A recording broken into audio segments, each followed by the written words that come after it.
This is Hong Kong's Art Basel, a 3-day fair showcasing a diverse collection of modern and contemporary artworks from Asia and beyond. But strict new security laws imposed on the China-ruled city have raised concern Hong Kong's lively art scene could be set back if restrictions are put on creative freedoms. I think it limits it. It limits it to a kind of art market that is more conventional, which doesn't involve much of some of the more interesting work that happens in the world. It is an art market which, in a sense, colludes with the government to prevent a certain range of expression from occurring. I think some of the artists who want to do that, they'll probably honestly have to be outside Hong Kong. No China extradition! The security law was made in response to anti-Beijing protests that broke out in Hong Kong in 2019. It introduced harsh penalties for undermining the authority of the Chinese Communist Party, including a maximum sentence of life in prison for subversion, secession, or treason. The laws came into effect just days before the fair, but the organisers of Art Basel say they haven't encountered any censorship. So far, we have never really experienced any difficulties, and we have, operated the show the same way since the beginning of 2013.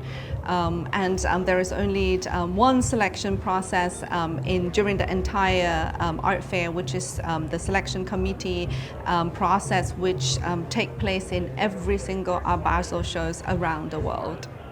This year, the Hong Kong Fair is hosting 242 galleries, a 37% jump from last year, featuring 23 new displays, including one from a gallery based in Taipei. Some artists feel their creative integrity has been upheld, allowed to display installations inspired by ping-pong politics and diplomatic relations between the US and China. We're forced to take sides or to choose to cheer for one position.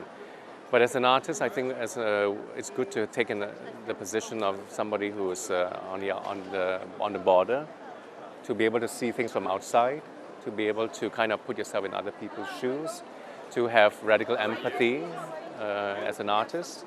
But there are those who feel the political art that was prominent in past years has been subdued. Despite the introduction of the new security laws, Hong Kong plans to inject $550 million into art initiatives to allow the city to live on as a regional cultural hub. And the bustling turnout here at Art Basel is bringing hope that the city's dream could live on. Chen and Rosie Grenenger for TaiwanPlus.